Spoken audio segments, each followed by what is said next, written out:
Bismillahirrahmanirrahim. Assalamualaikum warahmatullahi wabarakatuh. Alhamdulillahi rabbil alamin. Wassalatu wassalamu ala sayyidil mursalin wa imamil muttaqin nabiyyina Muhammadin wa ala alihi wa sahbihi wa man tabi'ahu bi ihsanin ila yaumiddin.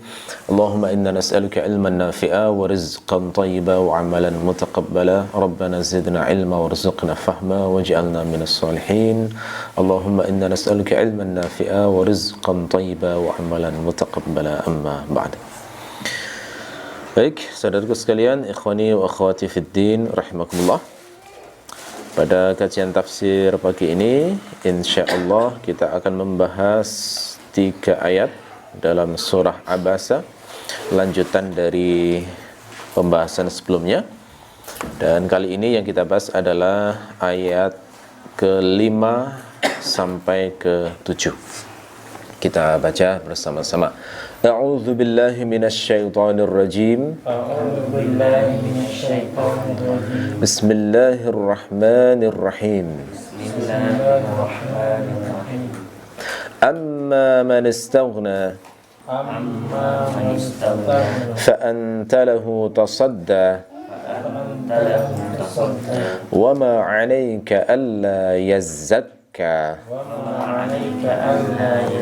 Ya, 3 ayat ini itu menambah tajam teguran terhadap Rasulullah, sehingga dengan 3 ayat ini maka Rasulullah benar-benar akan berhati-hati di masa yang akan datang, tidak akan mengulangi kekeliruan yang sama yang membuat sampai beliau ditegur oleh Allah. Ya. Amma man istaghna. Kata amma itu secara bahasa maknanya adalah mahma yakun syai'un. Mahma yakun syai'un itu bisa diterjemahkan apapun yang terjadi atau betapapun yang terjadi. Nah, kata Ibnu Ashur, jadi perkiraannya adalah mahma yakun syai'un falladzi istaghna tatasadda lahu. Ya, maknanya adalah apapun atau betapapun yang terjadi, ternyata orang-orang yang mencukupkan diri engkau malah memberi perhatian terhadapnya. Ya, kira-kira begitu ya. Tetapi dalam terjemahan biasanya lebih mudah dipahami dan diterjemahkan secara singkat menjadi adapun, gitu ya. Diterjemahkan adapun pun juga tidak salah. Nah, hanya saja kalau kita ingin mengetahui makna detail dari amma itu dalam bahasa Arab, ternyata maknanya adalah mahma yakun syai'un. Man di situ adalah man yang bermakna mausul, berarti bisa diganti alladzi. Ya, alladzi. Alladzi itu berarti bisa diterjemahkan yang. Ya, man di situ cukup diterjemahkan yang. Yang alladzi yang mana dalam konteks ini itu mewakili orang tertentu. Siapakah man yang dimaksud di sini? Man yang dimaksud di sini, kalau penjelasan Ibnu Ashur adalah Al-Walid bin Al-Mughirah Al-Makhzumi. Al-Walid bin Al-Mughirah Al-Makhzumi.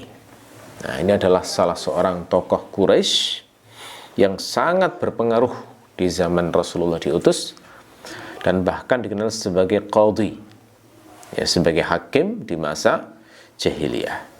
Nasabnya bertemu Nabi di jalur Murrah bin Ka'ab. Ini bertemu di Nabi di generasi ke-8, yaitu Murrah bin Ka'ab. Dan Al-Walid bin Al-Mughirah itu adalah ayah dari Khalid bin Al-Walid. Jadi sahabat Nabi yang bernama Khalid bin Al-Walid, itu ayahnya nama lengkapnya adalah Al-Walid bin Al-Mughirah. Nah, dari sini bisa diambil pelajaran ya, bahwa kadang-kadang ada sebagian dari keluarga itu yang harus jadi pembicaraan sepanjang zaman karena perbuatan buruknya. Seperti Khalid bin Walid ini seorang muslim, sebelumnya menentang Islam tapi kemudian masuk Islam. Dan ayahnya Al-Walid bin Al-Mughirah itu harus jadi pembicaraan, bahkan menjadi sebab turunnya sejumlah ayat.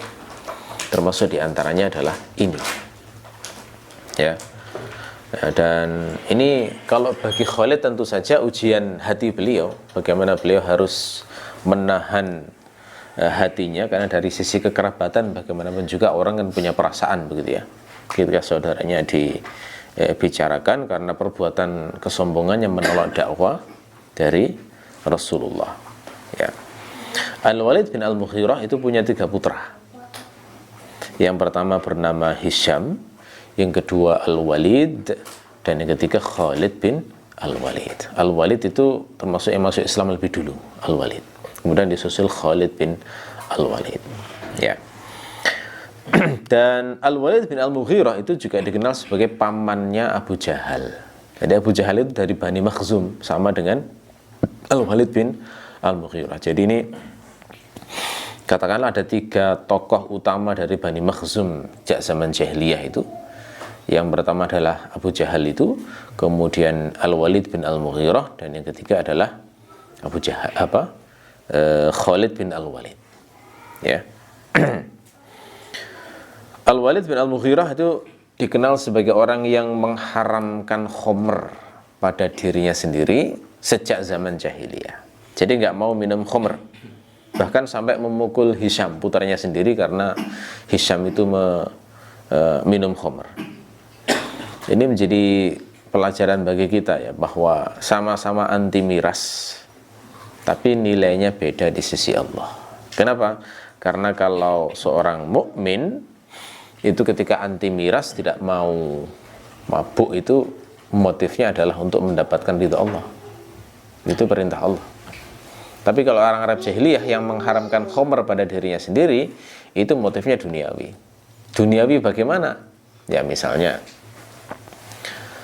orang-orang seperti Al-Walid bin Al-Mughirah itu nggak mau minum khamr karena melihat bahwa orang kalau sampai minum khamr maka ngelantur, omongannya ngelantur. Kalau omongannya ngelantur maka kehormatannya menjadi turun, menjadi robek. Jadi menjadi seperti terhina dan nggak mau terhina, gitu ya. Nah, ini contoh motif duniawi saat meninggalkan suatu perbuatan yang dalam Islam dipandang sebagai perbuatan tercela. Orangnya juga dikenal sangat kaya, super kaya, kaya raya, konglomerat. Jadi gambaran kekayaannya adalah kalau pas ngirim kafilah dagang itu pulang ke Mekah itu jumlah untanya yang membawa barang dagangan itu sampai 100 ekor. Jadi 100 ekor yang membawa berbagai macam barang, sehingga ketika masuk ke Mekah itu nggak bisa hanya dari satu pintu, harus dari semua pintu dimasuki sehingga nanti bisa masuk bareng ke dalam kota Mekah. Ya, bisnisnya banyak, di samping dagang juga menjalankan riba. Makanya saat menjelang mati itu wasiatnya adalah kepada putra-putranya itu, aku itu masih punya riba yang belum kuambil dari Bani Saqif. Jadi nanti saat aku mati tolong diambil. Nah, itu salah satu bisnisnya memang menjalankan riba, menjadi rentenir. Kekayaannya itu membuat Al-Walid bin Al-Mughirah itu pernah membiayai renovasi salah satu sudut Ka'bah sendirian. Jadi diceritakan waktu itu satu sudut Ka'bah itu biaya renovasinya ditanggung Al-Walid bin Al-Mughirah, sementara 3 sisinya ditanggung seluruh kabilah-kabilah yang lain. Nah, ini menunjukkan seperti apa level kekayaan yang dimiliki oleh Al-Walid bin Al-Mughirah. Karena itu dia digelari Al-Idl. Al-Idl itu sesuatu yang menyetarai. Jadi seakan-akan dia itu menyetarai seluruh orang-orang Quraisy. Ya. Pernah juga dia di musim haji menyembelih 10 ekor unta setiap hari selama 40 hari. Tinggal ngitung saja ya. Jadi kalau 10 hari satu ekor unta misalnya kita anggap kasarannya harganya misalnya 20 juta. Dikalikan 10 berarti kan 200 juta setiap hari ya. Itu kalikan 40. Berapa miliar ya dikeluarkan gitu ya. Ini menunjukkan bagaimana kekayaan Al-Walid bin Al-Mughirah. Ya, jadi bisa dikatakan Al-Walid di masa jahiliyah beramal soleh, tanda kutip ya. Beramal soleh juga menurut persepsinya. Karena Al-Walid bin Al-Mughirah itu juga mengikuti agama Nabi Ibrahim yang memuliakan Ka'bah. Tetapi yang telah dicampuri dengan kemusyrikan, gitu ya. Jadi dia juga punya persepsi beramal soleh namanya memuliakan tamu Allah, gitu kan? Memuliakan tamu Allah, ya. Memuliakan Ka'bah, mau membiayai renovasi dari Ka'bah tersebut. Itu kan menunjukkan berarti dia beramal soleh juga, tanda kutip tapi ya. Oleh karena itu, ini menjadi pelajaran penting bagi kita bahwa dalam din itu ternyata nggak cukup hanya sekedar perbuatan baik. Pertama pastikan dulu ilmunya benar, gitu loh ya.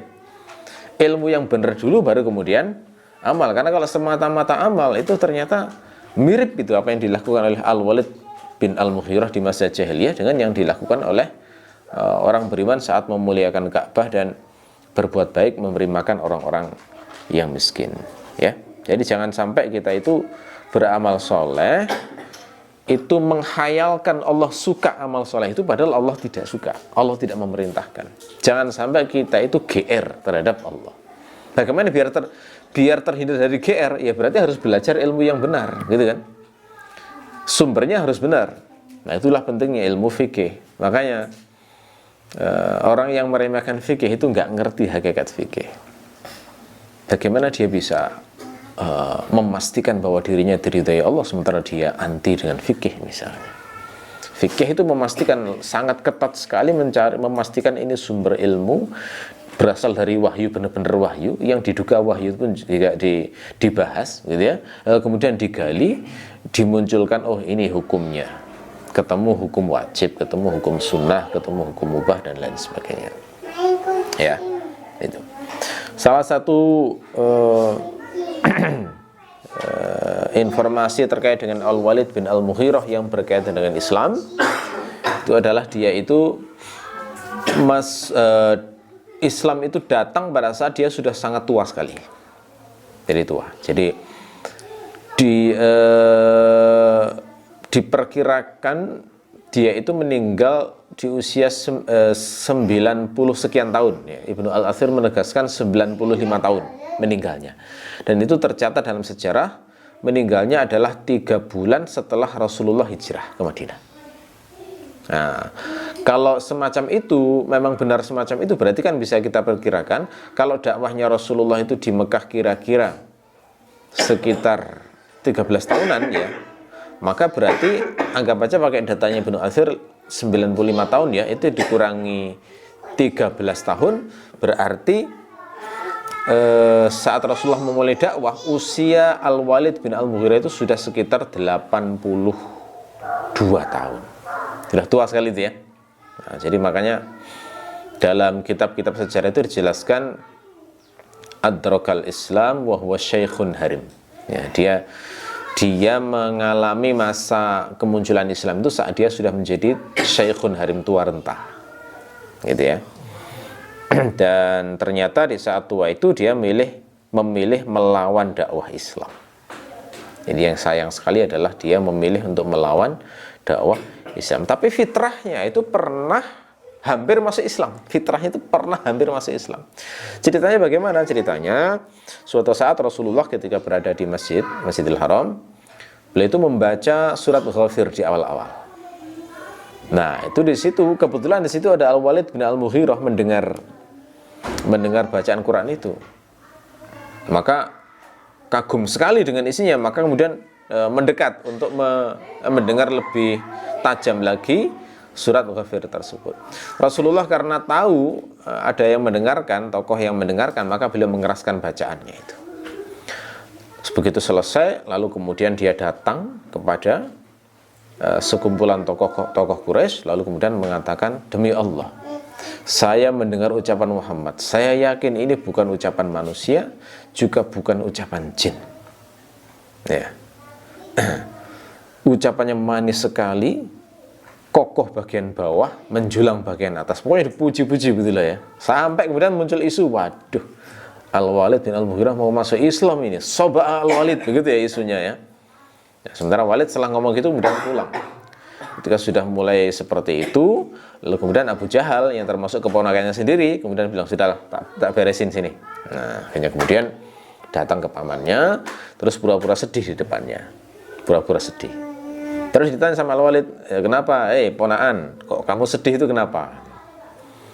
Iya, aku sedih karena orang-orang mulai membicarakan tentang engkau, Paman. Pembicaraan bagaimana? Mereka itu merasa kasihan dengan engkau karena di masa tuamu sepertinya engkau sudah mulai kekurangan harta, lalu akhirnya kemudian mungkin karena bangkrut atau bagaimana terpaksa akhirnya masuk dalam agama Muhammad untuk mendapatkan bantuan. Marah kemudian akhirnya, kurang ajar mereka. Mereka apa nggak tahu saya ini orang paling kaya di Mekah ini, gitu ya. Akhirnya lalu kemudian mengumumkan bahwa dirinya sama sekali tidak akan pernah ikut agama Muhammad. Nah, pelajarannya apa? Ego ya. Kadang orang itu dikalahkan oleh egonya, kesombongannya, ananiyahnya, ya, sehingga akhirnya mengorbankan kebenaran demi membela egonya itu tadi. Jadi kalau seperti ini kasusnya Al-Walid bin Al-Mughirah, berarti kadang-kadang ya kita harus bisa menghancurkan ego kita yang bisa menjadi penyebab kesesatan. Contoh menghancurkan ego itu adalah misalnya orang itu misalnya butuh ilmu, ya, butuh ilmu kepada seseorang, tapi orang yang ia butuhkan ilmunya itu pernah mencacinya misalnya, sehingga dia sakit hati.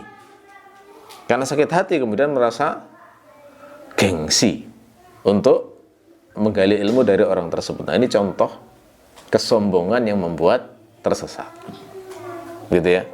Atau yang semisal dengan itulah, banyak hal ya. Misalnya kalau ini terjadi di masa lalu itu kasus pertengkaran, perdebatan dan lain sebagainya, sehingga akhirnya membuat orang itu terhalangi betul ilmu gara-gara hal-hal yang sifatnya pribadi semacam itu, gitu ya.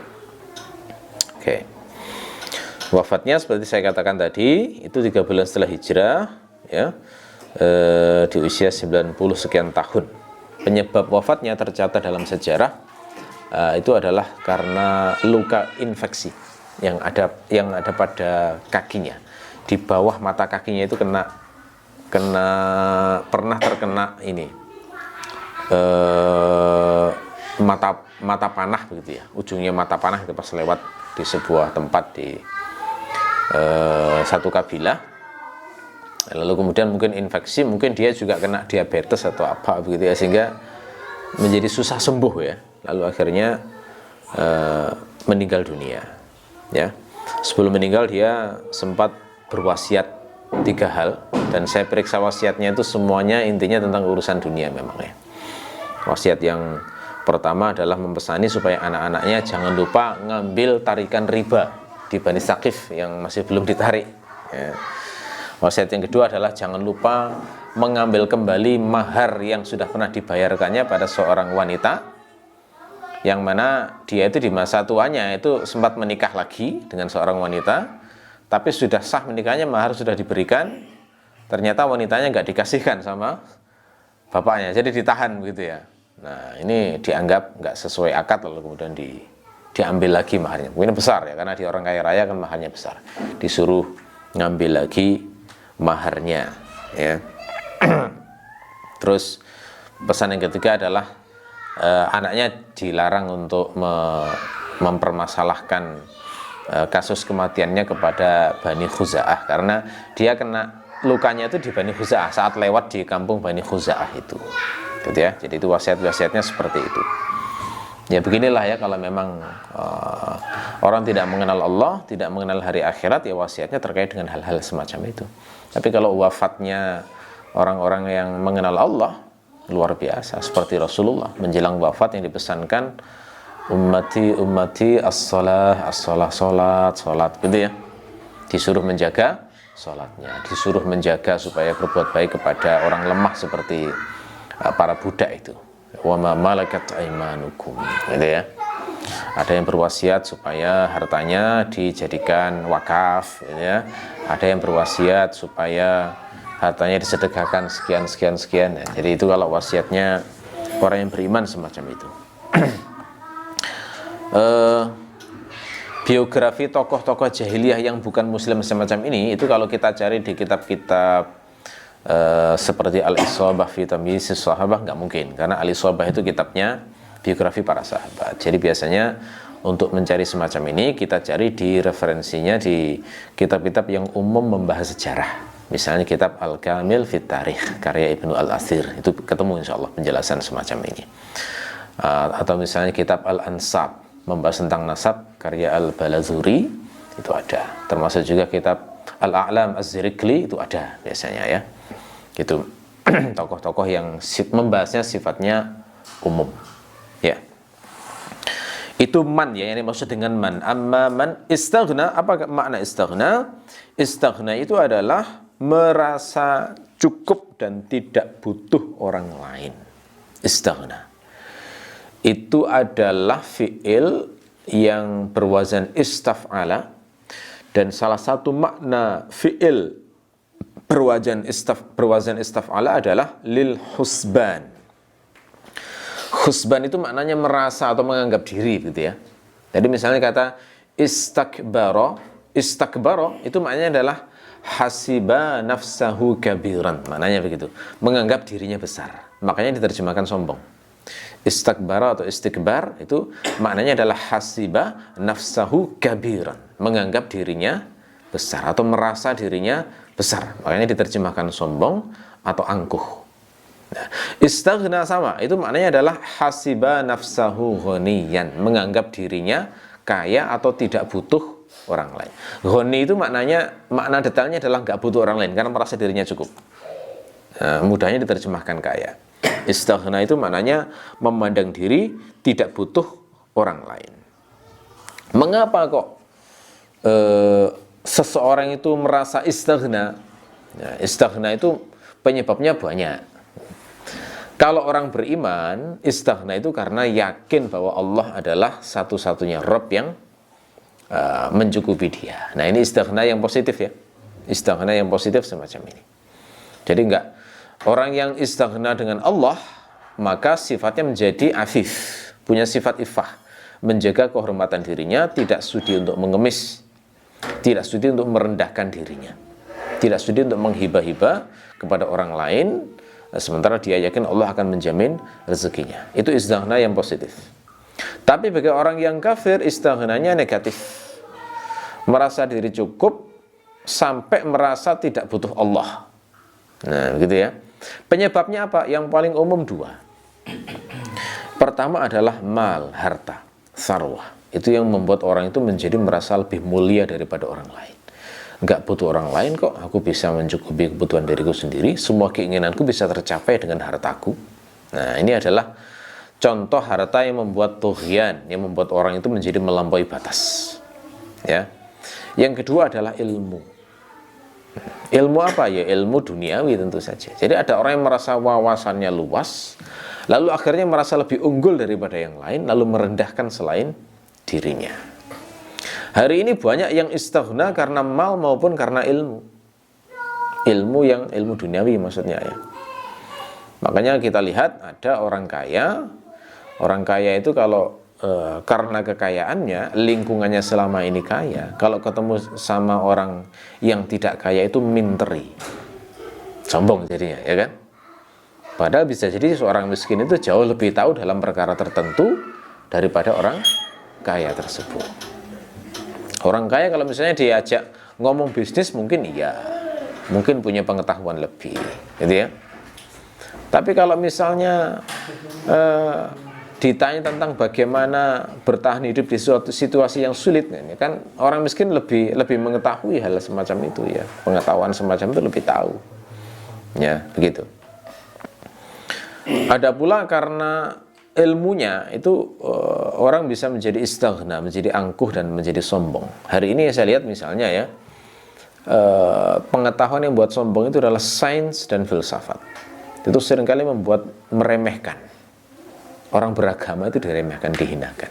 Karena dianggap simbol kemajuan, simbol peradaban adalah sains dan filsafat, maka orang yang mempelajari itu merasa dirinya sudah istighna, sudah dapat segalanya, nggak butuh apapun gitu ya. Nah itu. Nah, yang semacam ini itu dirasakan oleh yang namanya Al-Walid bin Al-Mughirah ini. Ya. Jadi dia itu merasa karena dia kaya, Terus dia, kan saya katakan tadi dalam biografinya, dia itu salah satu qadhi Arab di masa jahiliyah. Namanya qadhi kan berarti dianggap wawasannya luas, pengalamannya banyak. Kalau ada perselisihan, maka dia dimintai pertimbangan untuk menyelesaikan kasus. Jadi dia akhirnya merasa istaghna tadi, dari harta dan ilmunya tadi, sehingga merasa tidak butuh dengan hidayah dan petunjuk yang dibawa oleh Rasulullah. Nah ini ya, jadi timbul sifat angkuhnya. Jadi dia merasa, loh, aku ini kan sesepuh, aku ini kan senior. Lah Muhammad ini kan anak kemarin sore, masa aku harus menaati dan mengikuti anak bau kencur kemarin? Itu loh ya, ada perasaan semacam itu. Ada perasaan semacam itu. Itulah yang membuat oleh Allah disifati sebagai istaghna. Ya, ingin merasa hebat dengan pengetahuannya, lalu merendahkan pengetahuan yang berasal dari wahyu. Ya. Buktinya bahwa Al-Walid bin Al-Mughirah itu istaghna atau enggak butuh pada Nabi itu apa? Buktinya adalah riwayat yang dikisahkan diantaranya dalam Muwatta Malik ya. Jadi saat menceritakan asal mula turunnya surat Abasa, itu Hisham bin Urwah menceritakan dari ayahnya, unzilat Abasa wa tawalla fi Abdullah bin Ummi Maktum jaa ila Rasulillah sallallahu alaihi wasallam faja'ala yaqulu ya Muhammad istadnini wa inda Nabi sallallahu alaihi wasallam rajulun min uzama'il musyrikin faja'ala Nabi sallallahu alaihi wasallam yu'ridu anhu wa yuqbilu 'ala al-akhar wa yaqulu ya Aba fulan hal tara bima aqulu ba'san fayaqulu la waddima ma ara bima taqulu ba'san fa unzilat Abasa wa tawalla an ja'ahu al-a'ma. Surat Abasa wa Tawalla diturunkan terkait dengan Abdullah bin Ummi Maktum. Dia datang kepada Rasulullah, kemudian berkata, wahai Muhammad, dekatkan diriku. Sementara di dekat Rasulullah waktu itu ada seorang laki-laki dari pembesar musyrikin. Nah, tentu saja maksudnya di sini adalah Al-Walid bin Al-Mughirah. Maka Nabi berpaling dari Abdullah bin Ummi Maktum dan menghadap ke arah pembesar Quraisy tadi. Ini maksudnya siapa tadi? Al-Walid bin Al-Mughirah. Kemudian mengatakan, ya Aba Fulan, hal tara bima aqulu ba'san? Wahai Abu Fulan, apakah engkau melihat ucapanku ini ada unsur bahayanya? Ini ucapan yang sangat lembut dari Rasulullah ya. Saat mulai mendakwahkan tentang Islam, mengingatkan tentang akhirat, terus beliau seakan-akan dengan lembut mengatakan, gimana? Ucapanku jelek enggak? Ucapanku ada yang berbahaya enggak? Ya, seakan-akan Nabi mengatakan, bukankah ucapanku ini enggak ada sesuatu membahayakan, lalu apa yang menghalangimu untuk mengikuti aku? Gitu loh maksudnya. Terus apa jawaban dari pembesar Quraisy ini, yakni Al-Walid bin Al-Mughirah? Dia mengatakan, la waddima ma ara bima taqulu ba'san. Tidak demi darah, aku tidak melihat ucapanmu itu ada masalah. Nah ini maknanya, kata Ibnu Asyur, berarti orang ini tidak bisa menolak bahwa dakwah Nabi itu memang baik, tapi dia merasa tidak butuh dengan hidayah yang dibawa oleh Nabi. Itu ya. Ini dijadikan bukti, kata Ibnu Asyur, yang menunjukkan bahwa dia istaghna, tidak butuh dengan hidayah Nabi. Jadi mengakui bahwa itu memang tidak ada masalah, tapi menolak untuk mengimani Rasulullah. Itu yang menjadi masalah dia ya. Fa anta lahu tasaddana. Fa-nya itu jawab dari amma ya. Adapun orang yang merasa dirinya cukup, fa anta lahu tasadda.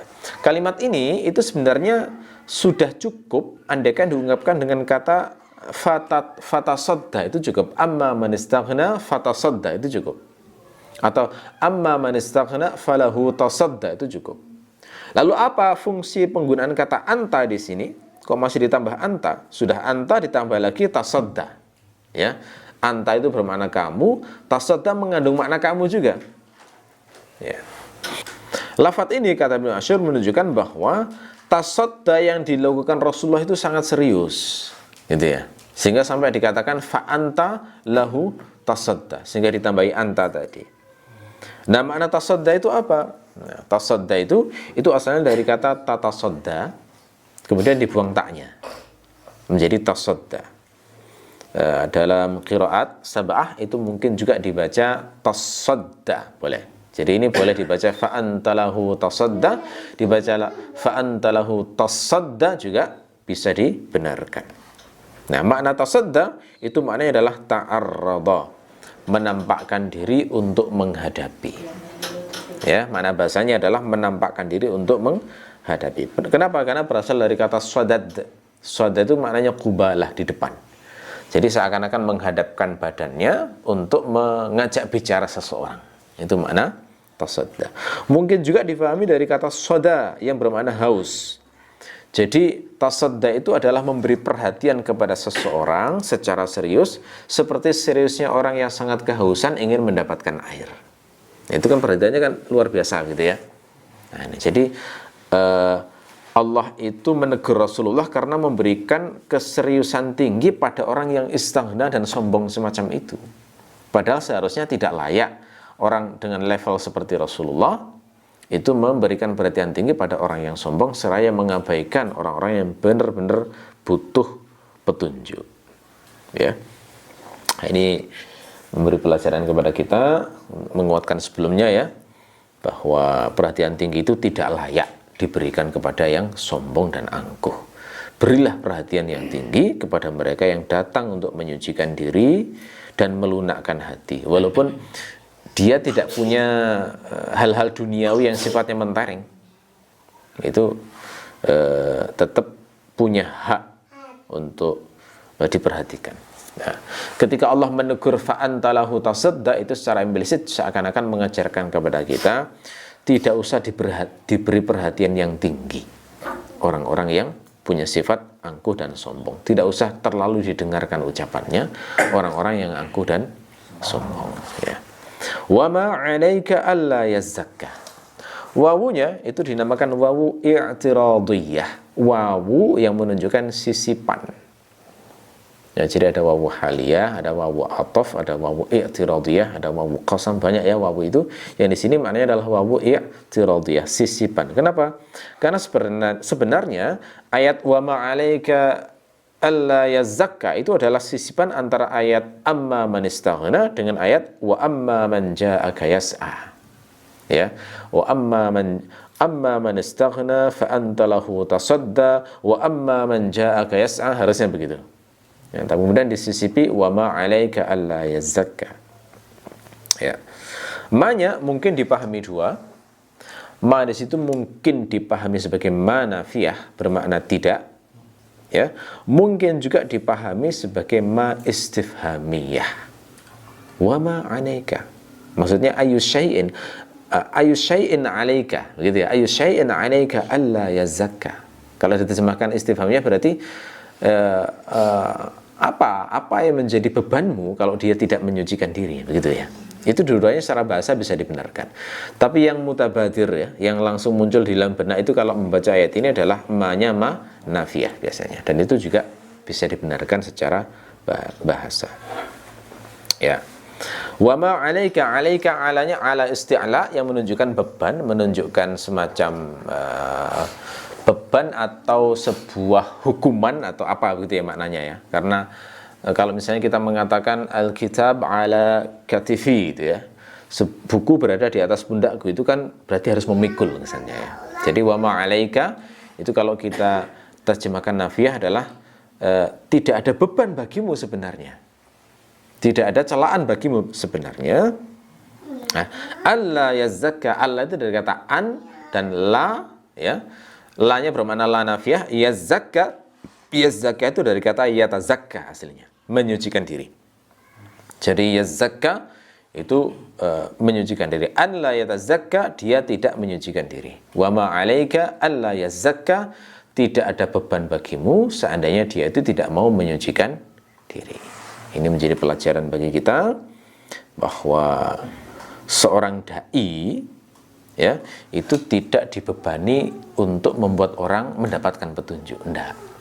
Kewajibannya hanya balagh, menyampaikan, tabligh, hanya mengajak. Tapi kalau masalah membuat orang itu mendapatkan petunjuk, nah itu urusan Allah. Ya, termasuk di level kecil-kecil seperti kita, unit keluarga ini. Kewajiban kita itu ngajari anak. Anak nanti itu jadi apa? Itu sudah rahasia Allah, itu misteri, itu nggak tahu itu ya.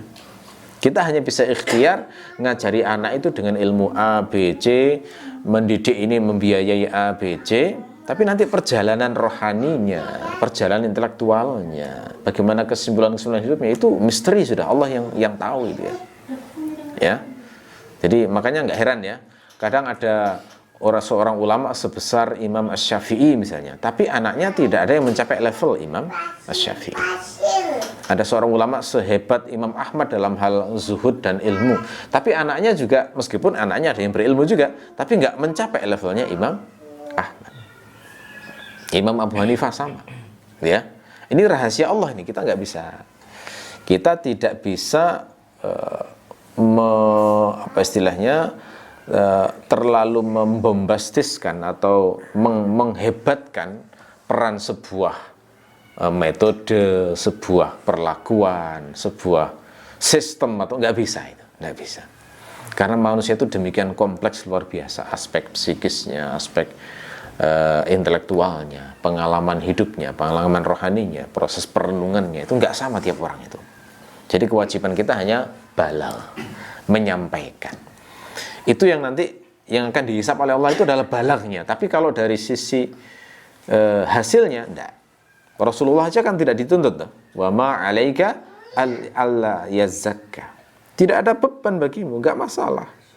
Jadi dosanya para dai itu adalah kalau diamanai ilmu tidak menyampaikan. Bukan menjadi dosa kalau misalnya gagal menjadi wasilah petunjuk orang, enggak.